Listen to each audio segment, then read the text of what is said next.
I'm now very pleased to introduce our keynote speaker for this inaugural session, and he is Mr. Forrest Whitaker, artist, humanist, and UNESCO Special Envoy for Peace and Reconciliation. He has been an inspiration to so many people.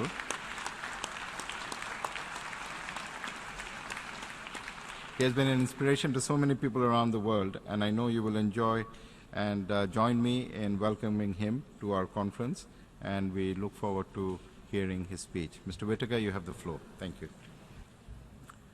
Mr. Secretary General of the United Nations, Your Excellency President Kutesa, Your Excellency President Chaudhry, Your Excellency Secretary General Chigung, Speakers of Parliament, ladies and gentlemen.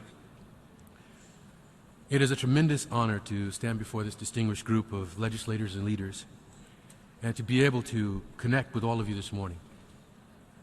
I know the importance of the work that awaits you in the next 3 days, and I'm humbled to have been included in this conference.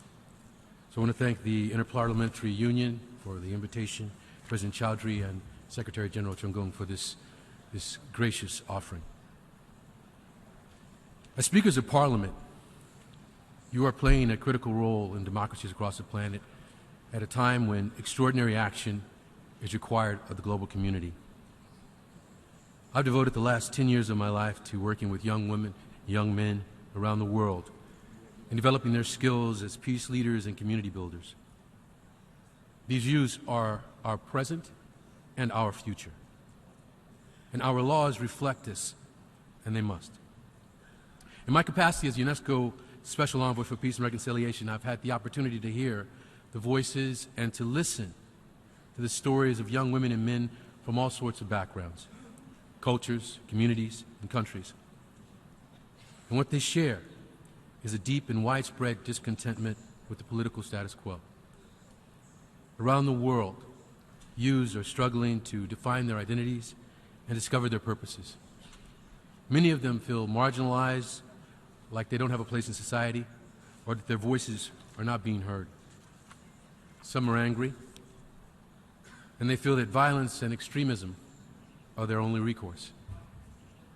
I see this in my own country, where too many times in the recent years, this anger has been channeled into shootings and even bombings.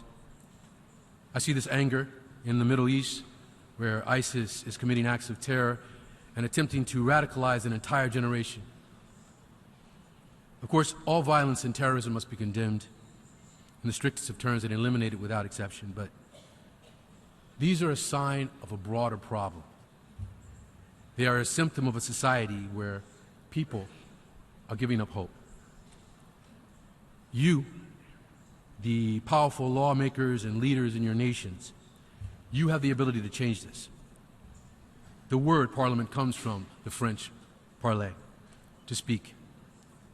You need to speak for all the people around the world who are not being heard, for former child soldiers in Uganda, South Sudan, Myanmar, for gang members in Mexico and the United States, for orphans in Syria and in all countries in the world.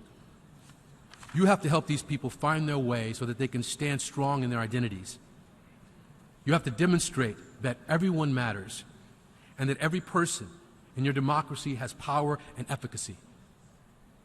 You have to convince them to hope again. You know, when I was a kid, I used to spend a lot of time on my grandfather's farm. And sometimes he would make me plow these fields. There was no horse. It was just me, my 2 hands, and a plow. And once this field was plowed, my grandfather, he would tell me where to plant the seeds. He'd say, here you plant the watermelons. Here you plant the turnips. Here you plant the tomatoes. And then I'd have to care for these seeds. If it was cold, I'd need to make sure that the ground was covered. I had to chase away the birds. I watered the soil. And if I did these things, then by the end of the season, I would have a field full of beautiful crops.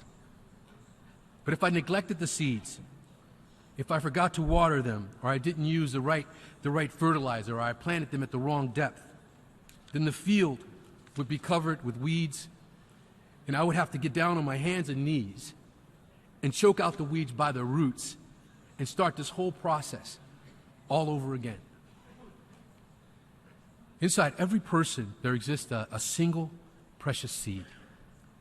It carries a unique energy and identity. If we nourish those seeds, if we ensure that young people have enough to eat, that they receive proper educations, that their jobs are available in their communities where they can make an honest living so they can fulfill their basic human needs, if we can help them find purpose and make sure that their voices are heard, then the true identity of those seeds will blossom, and the beautiful flowers and crops will reveal themselves in fields and gardens all over the world. But if we fail to do this, if we neglect to care for these young women and men, then we will allow the weeds to take root. And these weeds are stubborn. They grow everywhere. The weeds of violence, of extremism, of intolerance, of racism. And these weeds can sprout through cracks even in the sidewalk. They can penetrate the walls of any seed and corrupt its very identity. There were some years on my grandfather's farm when the weeds would take over. They would grow too thick, and I would have to make a choice. I'd have to wait till the following season. But we can't wait. We can't give up on the current generation and simply try again on the next one. We have to nurture those young women and men now. We must all be farmers and gardeners. Every single man and woman can play a role in shaping a world where our children grow up knowing that they are cared for, they're cared about, and there is a place for them. So much easier to devote our days to caring and educating the next generation of leaders, rather than getting down on your hands and knees and spending what could be an eternity of pulling up weeds. And you, as speakers of parliament, as our more experienced leaders, you have to lead these efforts. You have some of the most beautiful jobs on the planet. Because with the laws you pass, you are shaping the very movement, the ebb and flow of our countries and our cultures. The smallest laws and policy-making decisions, even those that are made by local leaders, can make amazing, powerful impacts. Just think about it, a simple traffic sign that says you can't turn right, or a fence that you construct around a parking lot, can cause ripples that make a difference in people's lives.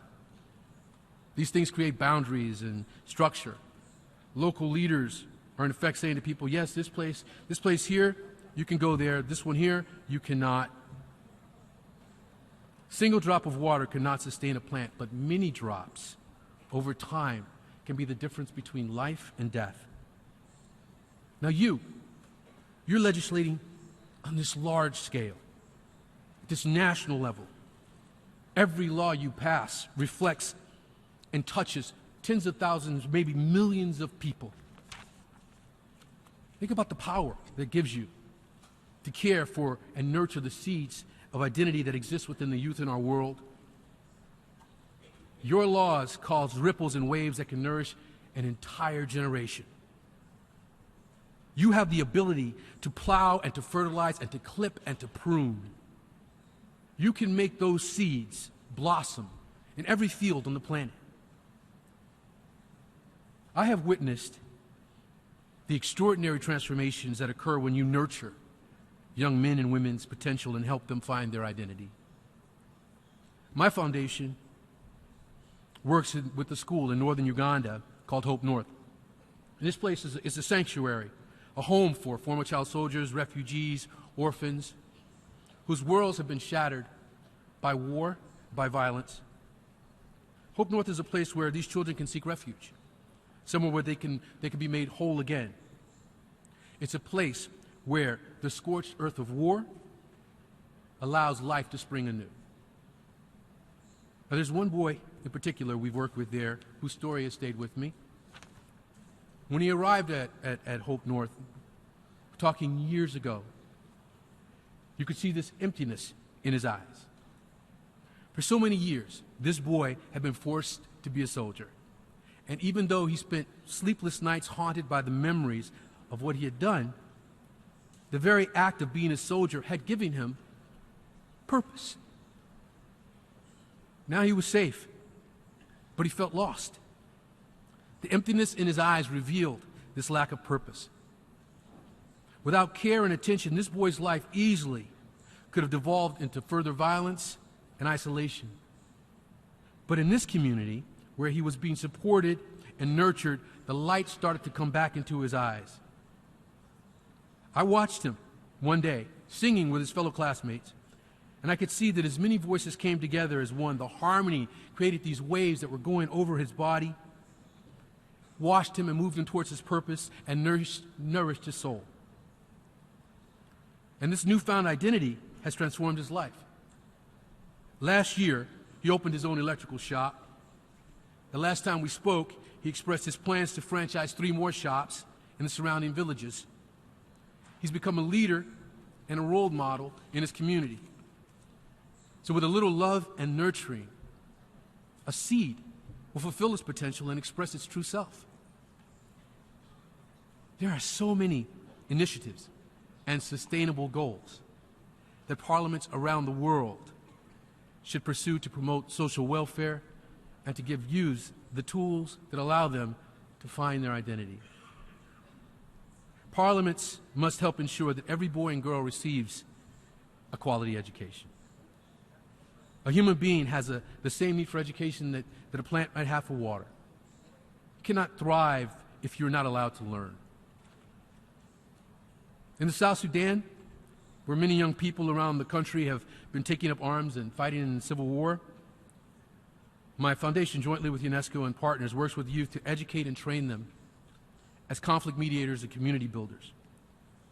And we're already seeing how this is shaping these young men's, women's, and lives. There's one young man in my program. His parents were killed when he was 7. He spent most of his youth in IDP camps. Now, he's finding his purpose, working to build his community. He's been able to transform his life further and further and further until now he's about to go off to university this year. 2 other young men from our program in the South Sudan, through this training and education, have heard this same call to service that you have, and now their identities as community leaders are continuing to blossom. They've been elected to parliament in Eastern Equatoria State. They will be engaged in the same type of work that all of you performed, shaping the ebb and flow of their cultures with the laws that they pass. Over the coming months, the parliament in South Sudan must ratify the peace agreement signed last week by the leaders in Juba.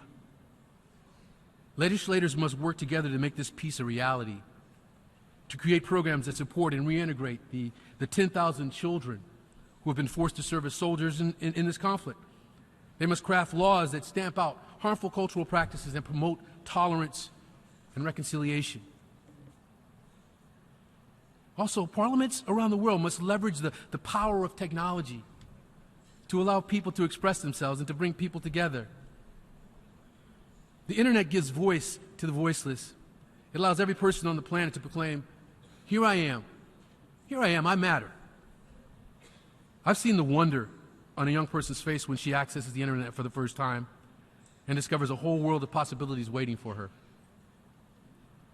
But as of 2014, only 32% of the individuals in developing countries have access to the internet. Increasing this technology's prevalence around the world will be a tremendous tool in allowing young women and young men to learn and to seek out communities and to find their identities and to express themselves all over the world. And the parliaments must empower women and other groups whose voices are not being heard, especially in fragile countries impacted by war and conflict. Too many women are the victims of sexual violence. There's a young woman that we've trained in Uganda. She's endured some of the most horrific things imaginable. She was captured by soldiers, forced to kill her sister. She was raped as a weapon of war. And then she had to learn to love the child, a daughter that was born of her turmoil, of this terrible ordeal. I'm sure you've heard many stories. But from this death and destruction has sprung new life. Because when she was offered fertile ground, when she was given a safe place to live, when she received an education and was trained as a peace builder, this woman found her identity. She started her own business. She's selling purses all over the globe. Now she's raising her daughter, born from the chaos and the fury of that war. And like mothers around the planet, she's nurturing a new generation of men and women to believe that they can shape the future. These are the people parliaments must serve. These are the seeds you must care for. No one should be left behind.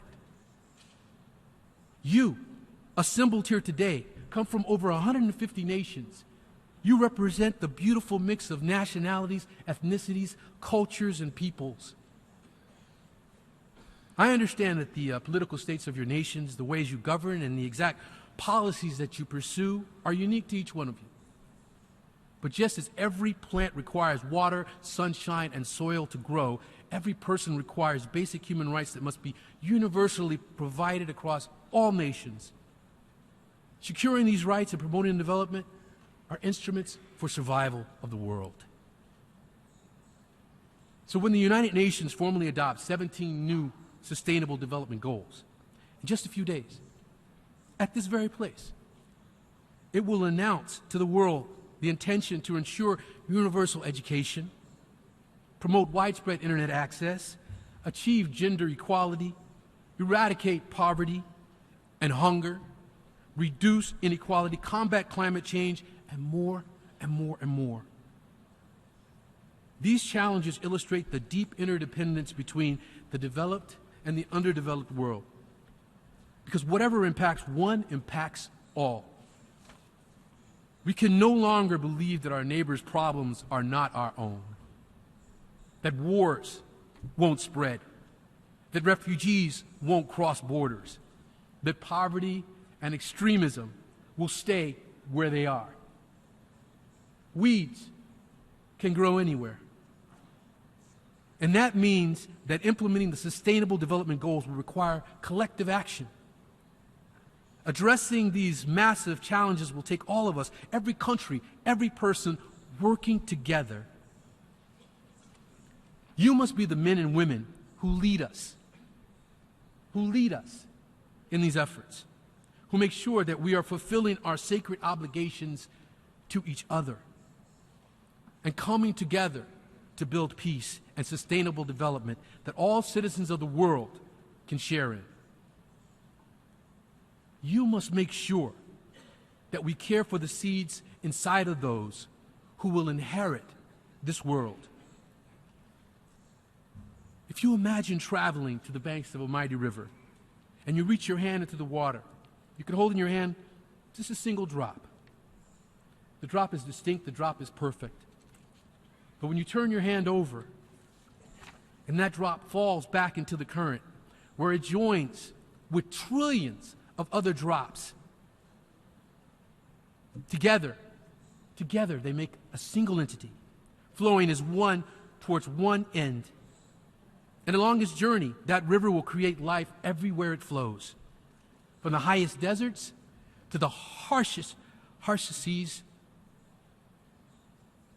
We humans are those drops. Together, we are a river, inseparable, a single entity, united. We must be united in purpose.